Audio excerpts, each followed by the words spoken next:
What the F is wrong with us? What I'm referring to is the fact that we have a society today that is a high-performance society that is low coping.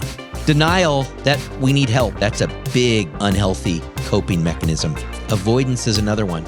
It's so bad to go to bed or to just leave the situation and avoid it. Another one that you may want to look at is substance abuse. People come home from work and the way they cope is they throw back a few beers. That is an unhealthy coping mechanism. So let's talk about some healthy coping habits. Healthy things that I could do to have thoughts and behaviors that help me manage stressful situations. Hello, everyone. I'd like to welcome you to the Wisdom of Wrench podcast. Today, we have a culture episode. So listen up if you want to look to develop a high-performance culture in your company. We are talking about something that is right front and center in my life right now. And it is this. What the F is wrong with us?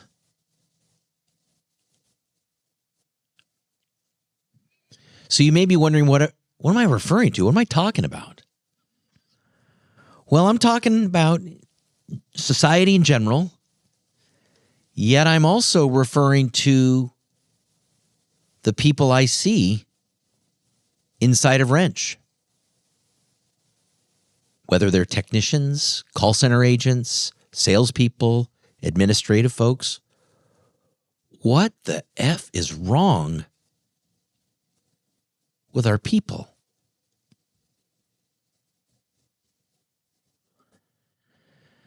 So I want to talk about, what am I referring to? Because am I immune to that? No, it's me too. What I'm referring to is the fact that we have a society today, and I'm going to get into details in a second about this, that is a high-performance society that is low coping. The second thing I'm going to talk about is the unhealthy coping habits that I see going on.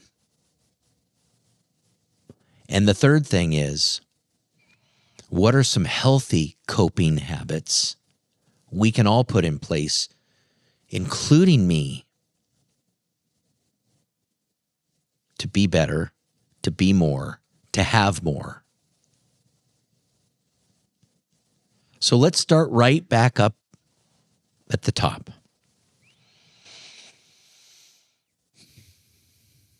Once a week, I go see a counselor. His name's George Papa George, okay? Otherwise known as GPG. Love the guy. And yes, I've been in counseling for much of my life. In 1995 is when I started going to counseling. I was 24 years old, and I had almost a nervous breakdown. I was running my father's heating and air conditioning company back then, long before I started my own. I was running his company, and I was just so underdeveloped inside. I was flashy, and I looked good on the outside, but boy, oh boy, was I underdeveloped on the inside. So therefore,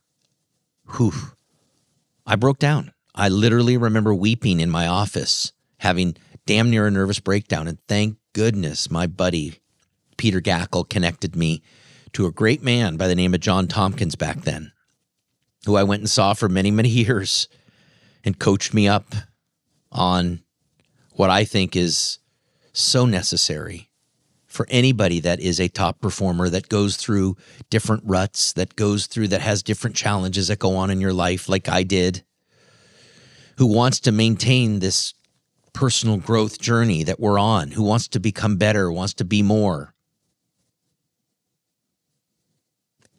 I know when I'm a little off. I know when I need just a little maintenance. I know when I need a checkup from the neck up. That's usually when I would go see John. And I also now see GPG. Both just great men. I see them for different reasons, and it is just awesome when I need them. I'm regularly going to see GPG right now because we're just dealing with some stuff as my folks are getting older. My sister and I are managing through some stuff, and it's just beautiful the way that my sister and I are working through some situations together. I love it. GPG was the one that pointed out this situation going on with our society. High performance, low coping. So I had to look up that word. What does coping mean? Well, the definition of coping is the ability to use thoughts and behaviors to manage stressful and challenging situations. So on one hand, we're high performers as a society, super high performers. We are, right now, these kids, what they're going through in school and their grades and the expectations of them, they are able to jump through hoops. It's unbelievable. They are unbelievable, the amount of information they are able to process. They work incredibly hard. Even people I see here at Service Champions, they work hard like our society does, yet we're so underdeveloped inside. Certainly like I was in 1995. There's an old saying that I like to bring up often, and it is so pertinent to this, which is if you want to make a living, work hard at your job. If you want to make a fortune, work hard on yourself. And boy, oh boy, is that true in this case. When we have low coping, when we have the inability to be able to use our thoughts and our behaviors to manage challenges which we all are going to face,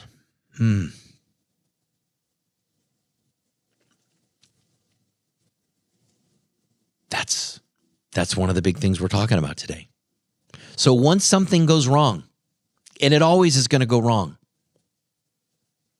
why is it that we have a tendency to tilt? Now I'm going back to when we used to have pinball machines. If anybody remember pinball machines, they were fun. You'd have little things on the side, right? The little silver ball would be going up and down. It was all kinds of noise. And then all of a sudden, if you bumped into the side of it, or you did something to shake it, like to get the ball to go in a certain direction, the bloody thing would tilt and everything would shut down. Low coping. Everything shuts down. So that's what that means, high performance, low coping.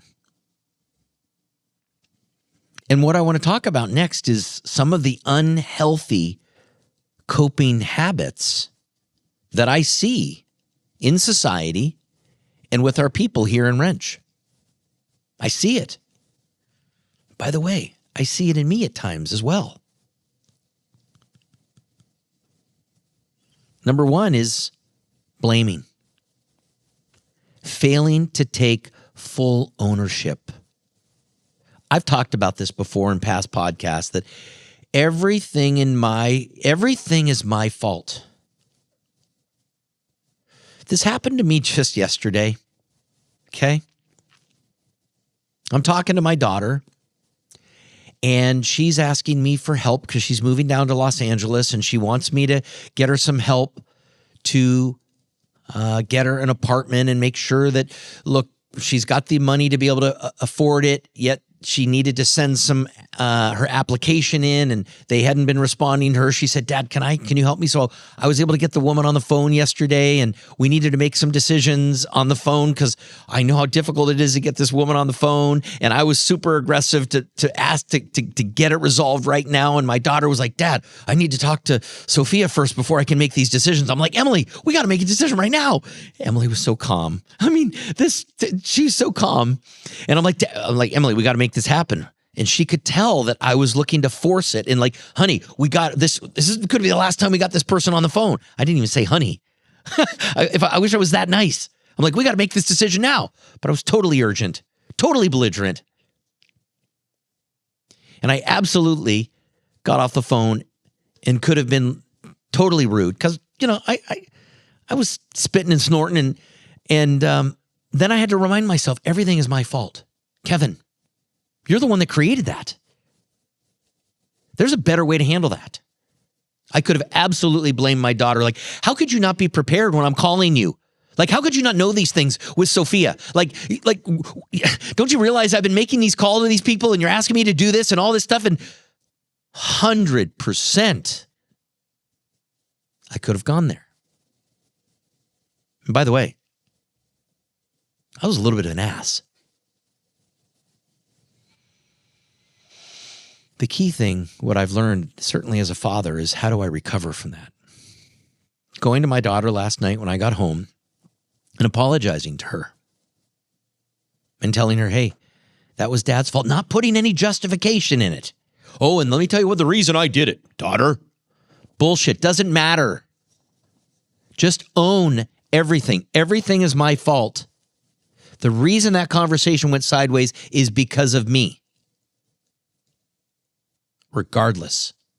Period. Apologize for that. Honey, I apologize. I was the one that was a little bit aggressive. I know I was forceful.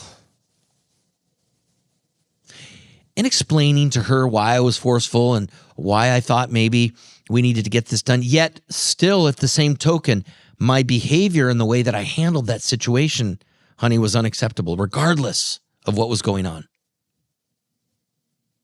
So owning everything. Because I could have easily practiced this unhealthy coping mechanism, which is to blame. How could she do that? Another unhealthy coping mechanism is denial. Thinking that I don't have a problem and I'm above this. Are you kidding me? I'm an emotional person. Emotion. Motion. Maybe if it was titled E standstills, but no, they're emotions. They move. We all deal with it. Emotions. Gosh, I wish they were E standstills. Then I'd be able to handle them better. Denial that we need help. We all need help. We all have work to do. Boy, oh boy, that's a big, big unhealthy coping mechanism. Avoidance is another one. And boy, do I see this in my own family. And I'm not talking to my immediate family because like I said, I've learned that I need to apologize when I've made a mistake. I see it though in my other parts of my family where there's a big fight that happens and it just seems to get swept under the rug. Nobody talks about it. Wait. And that was one of the beautiful things about my wife when we first got married. She was like, no, we're talking about this. We're talking about this. There's no way we're going to bed without talking about this. It's so bad to go to bed or to just leave the situation and avoid it. That is a very, very unhealthy coping mechanism. Another one that you may want to look at that's real is substance abuse. People come home from work and the way they cope is they throw back a few beers. They throw back alcohol. Maybe they smoke a little dope. Whatever it is. They avoid the real issue. They cover it. They mask it. That is an unhealthy coping mechanism. And let me tell you, going back to counseling can help. Counseling can help with that, for sure. It's a beautiful thing. So let's talk about some healthy coping habits. Healthy things that I could do. The ability to have thoughts and behaviors that help me manage stressful situations. I said it earlier, GPG, regular counseling. Again, it's a big deal. I already mentioned that I started in 1995. And we don't need to revisit that yet. We can revisit that. Let me just say it that way rather than having a knot in there. Get rid of knots. I love that. Nervous breakdown. Boy, it saved my life. Learning the words that were coming out of my mouth. That was the creating my reality. I'd come home. Literally, I'd come home. The second I got home, I'd say things like, whew, I'm tired. Today was a disaster. Wow. My counselor back then, John Tompkins, said, Kevin, what happened at 9/11, or back then it was Oklahoma City when the bombing happened, that was a disaster. The things that happened in your day, what's going on in Ukraine, Kev, that's a disaster. Okay? Okay? What's going on in your life, buddy? Do you really think that's a disaster? And it took someone like John to point that out to me. The words that I was using were setting me back. So things you can do personally is reframe situations. Reframe situations. Understanding that the challenges that you're going through are happening for me rather than to me. Now, yes, this is a mental exercise. Asking yourself, as I'm going through these challenges, who am I becoming because of this experience? Lord, who am I becoming? Because there's that old saying that what doesn't kill you only makes you stronger. And by golly, it is true. I've also learned that the only time I'm really learning something is when I'm in pain, when I'm feeling that out of comfort zone feeling. Whew, things are a little bit wobbly. You've heard me say this before. I'll say it again. In life, success is getting out on those skinny branches because that's where the fruit is. There are times where I want to just hold on to that trunk because that's where safety is. Well, the reality is getting out there on those skinny branches, right out there at the tip of it. Holy cow, that's where the fruit is. That's where life is. Another healthy coping mechanism is, do I complain or do I solve? Again, this is a mental reframe. When something happens to me, do I ask a why victim question? Like, why is it that person cut me off on the road? Why is it that baby is crying in the seat behind me on the plane? Or do I ask myself a what action question? Okay. And this is all about what's called managing the story we tell ourselves in our own mind when a situation happens. Do I immediately go to why victim or do I go to what action? What can I do what can I do in the future to prevent this person from cutting me off? Maybe I could have gotten over in the lane a little bit earlier instead of waiting till the end and then I'm fighting and back. Maybe I could have brought my headphones onto the plane so that I could have been focused on whatever work I was doing rather than having to listen to the baby. What action? What could I have done? What can I do? It is a mental exercise that takes place in our brain when faced with a challenge. Ask yourself a what action question versus a why victim question. Amazing. A mental exercise. We've covered the mental healthy coping habits. I want to switch over to the physical ones. And the physical ones, I look at them as the four-legged stool. Number one is exercise. Move in the body, because movement is medicine. Number two is nutrition. We feel how we fuel. So are you putting good things into your body? Are you regularly fasting for 10, 12 hours a day? Let me assure you, it is an amazing thing, intermittent fasting. Are you sleeping? Whew, it's a biggie. Are you getting your 7 to 8 hours of sleep a night? Do you use a Garmin to track your sleep, or an Oura Ring? There's a number of different things out there. Maybe your Apple Watch. What are you using to track your sleep? It's a big, big deal. And what are you doing to look to improve that? And then the final thing when it comes to what I can be doing physically is mindfulness, deep breathing, journaling daily.